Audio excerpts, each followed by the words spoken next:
오늘 이 시간에는 함께 읽으신 본문의 말씀 신명기 30장 1절에서 10절 말씀, 조금 더 길게는 30장 전체의 말씀을 중심으로 신명기 네 번째 말씀 여러분과 나누도록 하겠습니다. 설교 제목 이렇게 잡았습니다. 한번 따라해 주시죠. 온전히 청종하라. 한 번 더 할까요? 온전히 청종하라. 그러니까 두 가지가 중요하겠죠. 하나는 온전히라고 하는 말이 중요할 것 같고, 하나는 청종한다라고 하는 게 중요할 것 같아요. 그 마음에 품고 왜 이 말씀이 오늘 우리들에게 들려져야 하는지 기대하는 마음으로 말씀 들어보시길 바랍니다. 모세가 몇 번의 설교를 했다 그랬어요? 3번의 설교를 했다 그랬죠. 그렇죠. 1장부터 4장까지, 5장부터 28장까지, 29장에서 34장까지 3편의 설교를 했는데, 이 3편의 설교가 시간적인 관점이, 시점이 다르다 그랬죠. 첫 번째 설교는 어디를 다룬다고요? 과거를 다룬다 그랬어요. 저와 여러분의 인생에서 이 과거를 잘 정리하지 못하잖아요. 그러면 오늘이 망가지고, 오늘이 망가지면 내일을 새롭게 살아갈 수가 없어요. 여러분의 과거가 언제가 과거인가? 지금 이 자리에서 말씀을 듣기 전까지가 저와 여러분의 과거예요. 나의 실수이든 다른 사람의 실수이든, 나의 선택이든 다른 사람의 선택이든, 저와 여러분은 이러저러한 과거의 아픔과 염려와 걱정과 잘못됨을 가지고 살아왔을 거예요. 이거 제대로 정리하지 못하면 여러분 한번 잘 생각해 보세요. 그 지나간 과거가 오늘 여러분과 저에게 영향을 미치고 있죠. 그죠? 나의 표정에 영향을 미치고, 나의 마음의 색깔에 영향을 미치고, 그리고 나의 생각에 영향을 미치고 있을 거예요. 그래서 온통 오늘이 과거 때문에 영향을 받고 있다고 한다면 여러분 예상하셔도 좋아요. 여러분의 또 다른 다음 시간은 지금 만들어 놓은 이 시간 때문에 영향을 받게 될 거예요. 그래서 모세는 첫 번째 설교를 통하여 과거를 바르게 정리하는 법을 이야기해 주고 있었어요. 두 번째 설교는 시점이 어디라고요? 현재라 그랬어요. 그러므로 지금을 어떻게 내가 지내야 하는가를 두 번째 설교에, 그래서 5장부터 28장이니까 내용이 굉장히 길잖아요. 현재를 중요하게 하는 거죠. 과거가 어떠했든지 나에게 새로운 인생이 가능해질 수 있다는 거예요. 오늘 그게 두 번째 설교의 핵심. 오늘 이제 세 번째 설교는 시점이 어디라고요? 미래라 그랬어요. 미래를 바라보는, 가나안 땅을 바라보는, 그리고 미래에 내게 벌어지는 일들을 바라보는 내 삶의 자세와 태도가 어떠해야 할지를 29장부터 34장에, 더 정확히 말하면 29장, 30장 두 장에 걸쳐서 담아 놓았어요. 여러분은 나의 새로운 날들을 어떻게 살아가야 될까? 내가 앞으로 내 인생 가운데 어떤 일들이 벌어질 때 나는 또다시 어떤 태도를 가져야 할까를 알고 싶다면 29장과 30장 말씀을 꼼꼼히 다시 한번 찬찬히 한번 읽어보세요. 하나님의 마음을 아시게 될 거예요. 그걸 제가 오늘 몇 가지로 여러분에게 요약해 드리도록 그렇게 하겠습니다. 한번 말씀 읽어볼게요. 1절 말씀부터 먼저 한번 읽겠습니다. 1절 같이 읽습니다. 시작. 내가 내게 진술한 모든 복과 저주가 내게 임함으로 내가 쫓겨간 모든 나라 가운데서 이 일이 마음에서 기억이 나거든. 아멘. 저는 여러분 1절을 읽으면서 좀 마음이 아팠어요. 왜 마음이 아팠냐 하면, 이미 모세가 세 번째 설교를 하면서 이 이스라엘의 다음 세대를 보고도 이런 마음이 들었어요. 여러분 1절 잘 보세요. 내가 내게 진술한 모든 복과 저주가 내게 임함으로 내가 내 하나님 여호와로부터 쫓겨간 모든 나라 가운데서 이 일이 마음에서 기억이 나거든. 이게 뭘 전제하고 있어요? 이들이 뭐 할 거다? 하나님 앞에서 쫓겨가서 어느 나라인가 포로로 가게 될 거라는 거예요. 여러분, 이 지도자의 마음이 어떨까요? 이렇게 열심히 과거의 시점, 현재의 시점, 미래의 시점으로 하나님 앞에서 어떻게 살아야 하는지를 다음 세대에게 말해 주었지만 하나님께서 그에게 보여주셨어요. 그들은 그 말을 듣지 않을 거라는 거예요.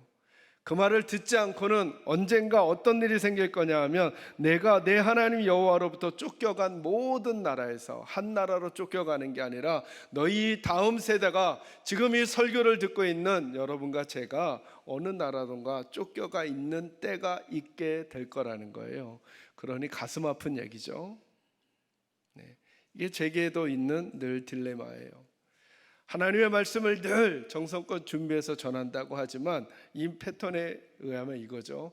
여러분 제 말 듣지 않으실 거라는 거예요. 그런데도 모세가 이렇게 말해요. 그래도 그렇게 된 상태에서 마음에서 하나님의 말씀이 기억이 나거든 이렇게 해라, 이렇게 말이 되는 거예요. 모세의 마음을 조금만 더 볼까요? 여러분 31장으로 한번 와보세요. 31장 24절에서 29절 제가 읽을게요. 24절부터 모세가 이 율법의 말씀을 다 책에 써서 마친 후에 모세가 여호와의 언약궤를 메는 레위 사람에게 명령하여 이르되 이 율법책을 가져다가 너희 하나님 여호와의 언약궤 곁에 두어 너희에게 증거가 되게 하라. 내가 너희의 반역함과 목이 곧은 것을 아나니 오늘 내가 살아서 너희와 함께 있어도 너희가 여호와를 거역하였거든 하물며 내가 죽은 후의 일이랴. 너희 지파 모든 장로와 관리들을 내 앞에 모으라. 내가 이 말씀을 그들의 귀에 들려주고 그들에게 하늘과 땅을 증거로 삼으리라. 마지막 절 같이 읽어요. 시작. 내가 알거니와 내가 죽은 후에 너희가 스스로 부패하여 내가 너희에게 명령한 길을 떠나 여호와의 목전에 악을 행하여 너희의 손으로 하는 일로 그를 경노하게 하므로 너희가 후일에 재앙을 당하리라 하니라. 아멘. 모세는 알고 있었어요. 이 모압 형제의 다음 세대에게 정성껏 신명기에서 3번의 설교를 말씀해 드렸지만 분명히 이 사람들이 그 말씀 듣지 않고 잊고 언젠가 하나님을 경노하게 하고 그리고 하나님께로부터 징계를 받을 거라는 이야기를 그는 알고 있었어요. 그리고도 이 말씀을 전해주는 거예요. 왜요? 이 시점이 미래이기 때문에. 저와 여러분의 인생도 그러할 거라는 거예요.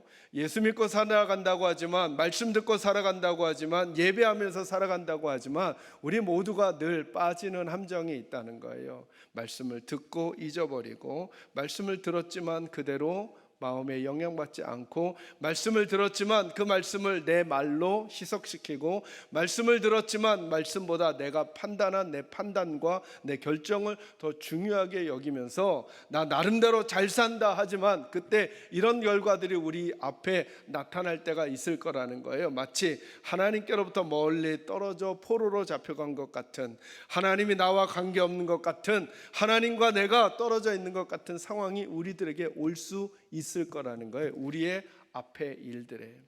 그때 너희들 속에 하나님께서 전해주셨던 과거와 현재와 미래와 관련된 말씀이 기억이 나거든. 이제부터가 너희가 해야 할 일들이 있을 거야. 그걸 미리 마음에 준비해 놓고, 그런 상황이 되거든 말씀이 기억나거든 이리 하라고 하시는 말씀이 오늘 본문에 담겨져 있는 거예요. 그 하나님 마음 찾아보려 합니다. 자, 30장 2절로 오시죠. 이제 저와 함께 몇 절의 말씀을 같이 읽어볼 텐데요. 거기 계속 반복되는 동일한 표현, 제가 여러분에게 이 훈련 가끔 시켜드리죠. 성경을 읽으시면서 계속 반복되는 표현이 있다면 이건 이렇게 읽으셔야 돼요. 하나님이 강조하고 싶으시구나, 하나님이 이거 잊지 말라고 하시는구나 하는 마음으로 한번 들어보시는 거예요. 2절 말씀 보세요. 제가 읽어갑니다. 너와 내 자손이 내 하나님 여호와께로 돌아와 내가 오늘 내게 명령한 것을 온전히 따라 마음을 다하고 뜻을 다하여 여호와의 말씀을 청종하면, 이렇게 말씀하시죠. 거기 보면 어디에 집중하시냐면 여호와께 뭐하라? 돌아와. 내가 하나님의 말씀을 어겨 그래서 하나님께로부터 멀리 떨어진 것 같고, 내 일이 메마른 것 같고, 내 마음이 부서지는 것 같고, 그리고 내게 아무런 의미가 없는 인생이 되는 것처럼 생각할 때 다른 원인과 다른 판단 찾지 말고 제일 먼저 마음 써야 될 걸 이런 표현으로 쓰시는 거죠. 누구에게로? 여호와께로 뭐하라? 돌아와 라고 하는 표현을 쓰세요. 3절 말씀, 내 하나님 여호와께서 마음을 돌이키시고, 하나님도 그렇게 하고 싶어요. 마음을 뭐 하고 싶어 하신다고요? 돌이키시고 너를 긍휼히 여기사 포로에서 뭐하게? 돌아오게. 이 돌아온다는 표현이 계속 나오고 있음을 유념해 보세요. 8절로 와보겠어요. 같이 한번 읽을까요? 시작. 너는 돌아와 다시 여호와의 말씀을 청종하고 내가 오늘 내게 명령하는 그 모든 명령을 행할 것이요. 거기도 보니까 너는 뭐하여? 돌아와 이런 표현을 쓰고 계신다는 거예요. 10절 말씀도 같이 한번 읽어볼까요? 9절 10절인데요 같이 읽어요. 시작. 내가 내 하나님 여호와의 말씀을 청종하여 이 율법책에 기록된 그의 명령과 규례를 지키고 내 마음을 다하며 뜻을 다하여 여호와 내 하나님께, 아멘, 거기까지요. 내 하나님께 뭐하면? 돌아오면. 그러니까 이렇게 말씀하는 거예요. 저와 여러분의 앞으로 인생을 살면서 저와 여러분에게 여러 가지 일들이 일어나겠지만, 때로는 좋은 일들이, 안 좋은 일들이, 성공하는 일들이, 실패하는 일들이, 가슴이 따뜻한 일들이, 차가운 일들이 일어나겠지만, 그럴 때마다 이 말씀 꼭 기억하고 있으라는 거예요. 너희가 그 하나님의 말씀이 기억나거든 하나님께로 뭐하라? 돌아오라. 하나님께로 돌아오라.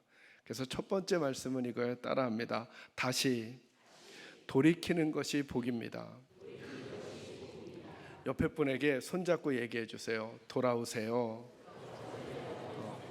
뭘 돌아오라고 말하지는 말고 그냥 돌아오세요 얘기해 주세요. 다시 한번요. 돌아오세요.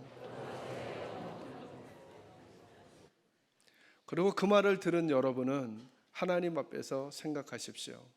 내가 하나님 앞에 돌이켜야 할 게 무엇일까? 이게 하나님께서 하나님의 백성을 저와 여러분의 앞일에서, 지금에서 우리를 복되게 하실 첫 번째 방법이래요. 돌아오시래요. 두 번째, 다시 말씀 읽으면서 또 반복되는 단어 한번 찾아보려고 그래요. 2절 말씀 다 같이 읽어요. 시작. 너와 내 자손이 내 하나님 여호와께로 돌아와 내가 오늘 내게 명령한 것을 온전히 따라 마음을 다하고 뜻을 다하여 여호와의 말씀을 뭐 하면요? 청종하면. 자, 8절 말씀 읽을게요. 같이 읽어요. 시작. 너는 돌아와 다시 여호와의 말씀을, 내가 오늘 내게 명령하는 그 모든 명령을 행할 것이라. 거기에도 어떤 단어가 반복되냐면 청종한다는 단어가 반복되고 있어요. 9절 10절을 제가 한번 초반부 읽어드릴게요. 내가 내 하나님 여호와의 말씀을 뭐하고? 청종하여. 그죠? 그러니까 오늘 이 본문의 말씀에서 하나님이 두 번째로 많이 반복하는 단어 중에 하나가 뭐냐면 청종하는 거라는 거예요. 청종. 근데 사실은 이 청종은 번역을 제가 보니까 훨씬 더 잘한 것 같아요. 원래 영어 단어로 보면, 영어 성경 있는 분들을 보면 우리가 많이 쓰는 단어로 했어요. 그게 뭘까요? 순종이란 단어로 썼어요. 그러니까 원래는 이렇게 읽는 거죠. 여호와의 말씀을 순종하면. 다 이해되시죠? 순종하면. 그런데 이 성경을 번역한 한국어로 번역한 분들이 어떤 단어를 쓰고 싶었냐면 청종이라는 단어를 썼어요. 순종보다 더 구체적이죠. 청종은 어떻게 하는 거예요? 뭐 하고? 듣고 뭐 하는 거예요? 순종하는 거예요. 조금 더 풀면 들은 대로 순종하는 거예요. 들은 대로.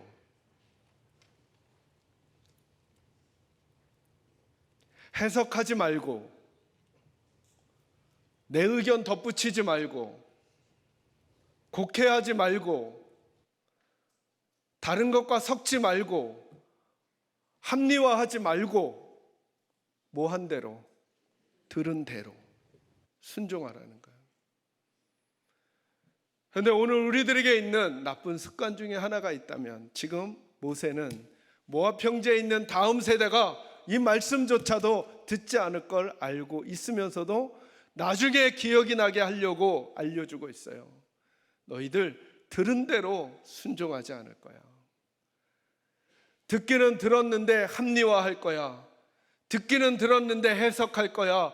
듣기는 들었는데 왜곡할 거야. 듣기는 들었는데 편한 대로 할 거야. 듣기는 들었는데 거절할 거야. 듣기는 들었는데 하나님의 말씀 그대로 받아들이지 않을 거야. 알면서도 미리 얘기해줘요. 저와 여러분에게 저도 이 말씀을 미리 얘기해 드려요. 하나님의 말씀을 청종하셔야 돼요. 들은 대로 하지 않고 듣고 해석하고, 듣고 합리화하고, 듣고 내 나름대로 평가해 버리잖아요. 그 순간 자식 잘 보셔요. 이 패턴을. 누가 말씀하셨어요? 하나님이. 그런데 이 말씀을 누가 해석해요? 내가. 그러니까 이 말씀의 최종 권위가 누구에게 있어요? 해석한 나에게. 하나님이 말씀하셨어요. 내가 이 말씀을 합리화해요. 내 형편에 맞게. 자, 누가 말씀에 대한 최종 권위를 가져요? 내가. 그러니까 이건 하나님의 말씀이 아니라 누구 말이 돼요? 내 말, 내 말, 내가 하고 싶은 대로. 말씀은 그렇게 말씀하셨지만 내 형편이 그렇지 않아. 말씀은 그렇게 말씀하셨지만 내가 그렇게 하고 싶지가 않아. 말씀은 그렇게 말씀하시지만 그럴 상황이 아니야 라고 누가 그 말씀을 재편집하고, 누가 그 말씀을 재평가하고, 누가 그 말씀을 재수립했냐 하면 내가 하는 거죠. 그래서 그 말씀대로 하면 그때부터 나는 누구 말에 순종한 거예요? 하나님 말씀, 내 말씀, 내 말씀. 그리고 그 인생은 내 결과가 되는 거예요. 오늘 하나님이 이 표현을 자꾸 쓰시는 거예요. 너는 마음을 다하여 하나님께, 하나님의 말씀에 청종하라. 들은 대로 순종하라. 듣고 따르라. 이렇게 말씀하시는 거예요. 저와 여러분에게 이 씨름이 있기를 주의 이름으로 축원합니다. 목사님, 그 말씀이 내 형편에 안 맞는데요. 그 말씀이 시대에 안 맞는데요. 그 말씀이 내 느낌과 내 기분에 안 맞는데요. 맞아요. 그래서 순종은 이걸 요구하는 거예요. 들은 대로 따라가는 거예요. 그래서 두 번째 말씀은 이거예요. 다시 한번 따라해 주세요. 다시. 순종이 복입니다. 하나님께로 돌아와 다시 순종이 복입니다. 누가 뭐래도 다시 하나님께 순종함이 복이에요.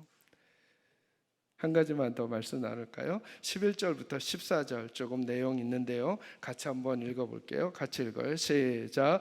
내가 오늘 내게 명령한 이 명령은 내게 어려운 것도 아니요 먼 것도 아니라 하늘에 있는 것이 아니니 내게 이르기를 누가 우리를 위하여 하늘에 올라가 그의 명령을 우리에게로 가지고 와서 우리에게 들려 행하게 하랴 할 것이 아니요 이것이 바다 밖에 있는 것이 아니니 내가 이르기를 누가 우리를 위하여 바다를 건너가서 그의 명령을 우리에게로 가지고 와서 우리에게 들려 행하게 하랴 할 것도 아니라 오직 그 말씀이 내게 매우 가까워서 내 입에 있으며 내 마음에 있은즉 내가 이를 행할 수 있느니라. 아멘. 많은 분들이 제게 와서 상담을 요청할 때 제일 많이 묻는 질문 중에 하나가 이거예요. 지금 저를 향하신 하나님의 뜻이 뭔지를 잘 모르겠다는 거예요. 지가 모르시는데 제가 어떻게 알겠어요? 하는 마음이 제게 들긴 하지만 우리는 늘 그래요. 근데 이 말씀에 비추어 보면 하나님이 이렇게 말씀하시죠. 내가 너에게 명령한 명령은 어려운 것도 아니고 멀리 있지 않대요. 그리고는 14절을 잘 보세요. 14절에 오직 그 말씀이 내게 매우 뭐해서 가까워서 어디에 있고 내 입에 이미 있고 어디에 있다고 내 마음에 이미 있다는 거예요. 여러분과 제가 하나님께서 기뻐하시는 뜻대로 행하기 원하잖아요. 그러면 눈 감고 기도만 하면 돼요.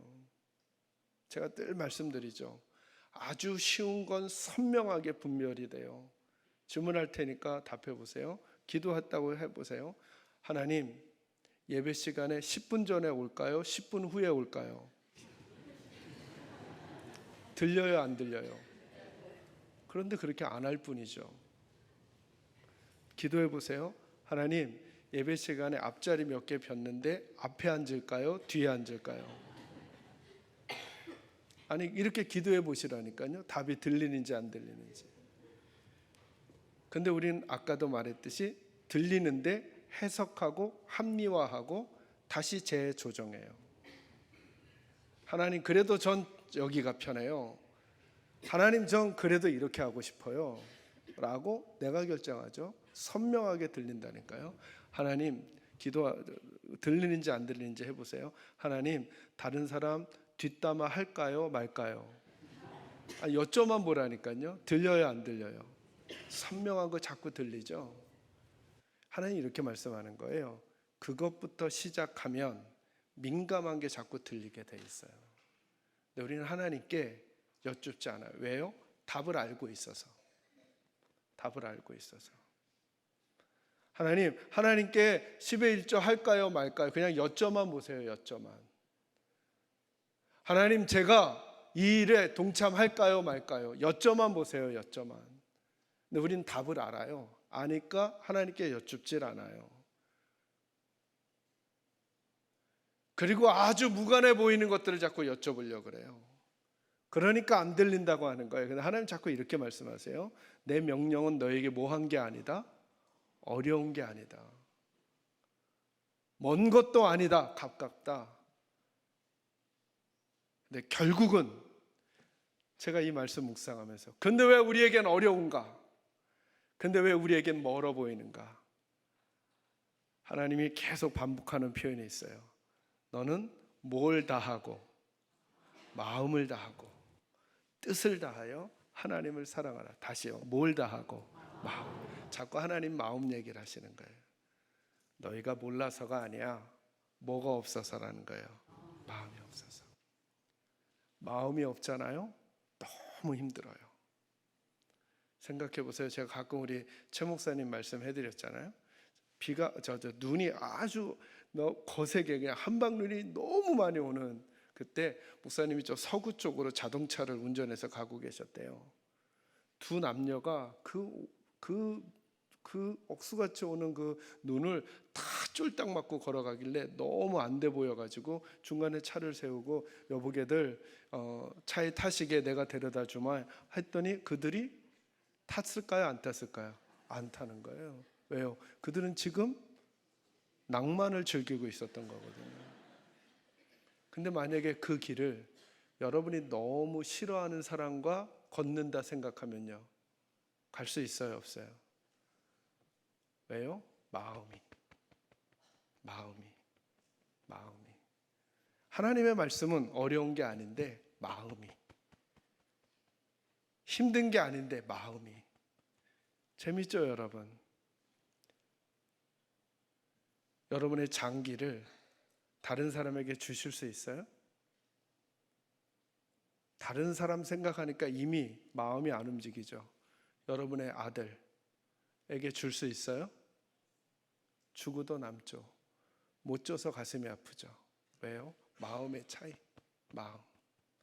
사실은 순종하지 않으면, 사실은 하나님을 따라가지 않으면, 사실은 그렇게 하지 않으면 그 일의 문제가 아니었던 거예요.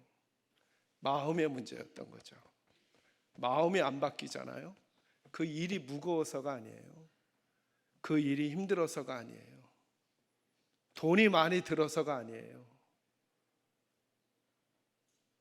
시간을 써야 하기 때문이 아니에요. 마음이 안 바뀌어서 그래요. 마음이 안 바뀌잖아요. 작은 것도 너무 힘들어요. 커피 한 잔 주는 것도 힘들어요.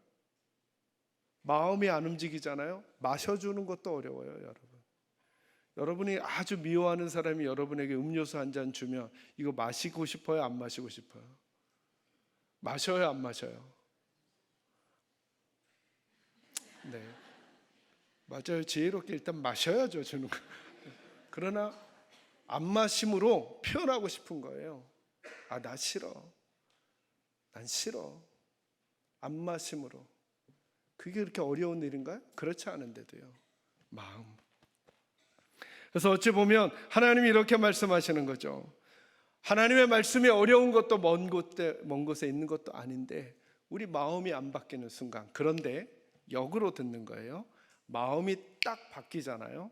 그러면 마음만 바꾸면 지금도 지옥이 천국이 될 수 있어요. 마음만 바꾸면. 마음만 바꾸면 지금도 새로운 시작이 가능해요. 2절, 3절, 6절, 9절에서 10절 마음을 다하고 마음을 돌이키고 내 마음과 내 자손의 마음에 할례를 베푸사 마음을 다하고 뜻을 다하여 라고 하면서 자꾸 하나님의 마음을 바꾸라고 말씀하는 거예요. 저와 여러분에게 하나님이 오늘 들려주시는 말씀, 이 말씀 멀지 않아요. 그래서 세 번째 말씀은 이렇게 요약해 드리길 따라합니다. 다시 말씀이 복입니다. 그 말씀을 순종하며 말씀에 기록된 복을 받으며 살아가는 저와 여러분의 앞날이 되시기를 주의 이름으로 축원합니다.